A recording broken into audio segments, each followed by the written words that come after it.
নমস্কার বন্ধুরা, 2026 টি20 বিশ্বকাপের দামামা কি এখন থেকেই বাজতে শুরু করেছে? ভারতের সামনে এখন দক্ষিণ আফ্রিকার কঠিন চ্যালেঞ্জ।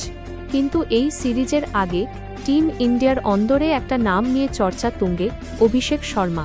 আইপিএলে যার ব্যাট থেকে আগুনের ফুলকি ঝরত, সেই অভিষেক কি আন্তর্জাতিক ক্রিকেটে পথ হারিয়ে ফেলছেন? দক্ষিণ আফ্রিকার পেস সহায়ক উইকেটে কি ভারতের আসল পরীক্ষা শুরু হতে চলেছে? আজ আমরা এই সব কিছু নিয়ে বিস্তারিত আলোচনা করব। জিম্বাবুয়ের বিরুদ্ধে বিধ্বংসী সেঞ্চুরি করার পর ভাবা হয়েছিল ভারত পরবর্তী সুপারস্টার ওপেনার পেয়ে গেছে, কিন্তু এরপর শ্রীলঙ্কা বা ঘরের মাঠে বাংলাদেশ সিরিজে তার ব্যাটে সেই ধারাবাহিকতা দেখা যায়নি। সমস্যা কোথায়? অতিরিক্ত আক্রমণাত্মক হতে গিয়ে উইকেট উপহার দেওয়া, শর্ট বল বা বাউন্সারে দুর্বলতা, যা দক্ষিণ আফ্রিকায় বড় সমস্যা হতে পারে। কেন চিন্তা বাড়ছে? 2026 টি20 বিশ্বকাপ ভারতে হতে পারে, কিন্তু ভারতের ওপেনিং স্লটে এখন প্রচুর লড়াই। একদিকে শুভমান গিল, যশস্বী জয়সওয়াল তৈরি, অন্যদিকে সঞ্জু স্যামসন ওপেনার হিসেবে সুযোগ কাজে লাগাচ্ছেন।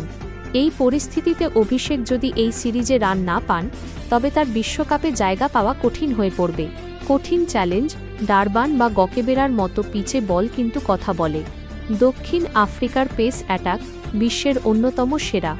ভারতের শক্তির জায়গা সূর্যকুমার যাদবের নেতৃত্ব এবং তরুণদের জেদ। হার্দিক পান্ডিয়া এবং অক্ষর প্যাটেলের মতো অলরাউন্ডাররা দলে ভারসাম্য আনছেন। কেন এটি অগ্নিপরীক্ষা?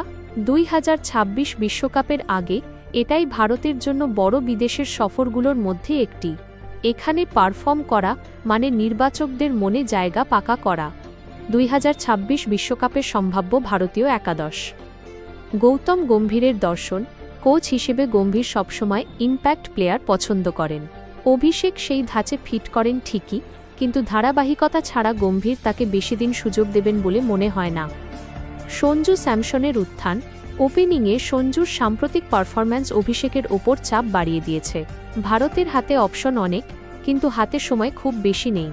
আপনাদের কি মনে হয়, অভিষেক শর্মা কি দক্ষিণ আফ্রিকায় রানের খরা কাটাতে পারবেন, নাকি টিম ইন্ডিয়ার উচিত আবার অন্য কাউকে সুযোগ দেওয়া? আমার মতে এই সিরিজে ভারতের ব্যাটিং বনাম দক্ষিণ আফ্রিকার পেস বোলিং লড়াইটা হবে দেখার মতো।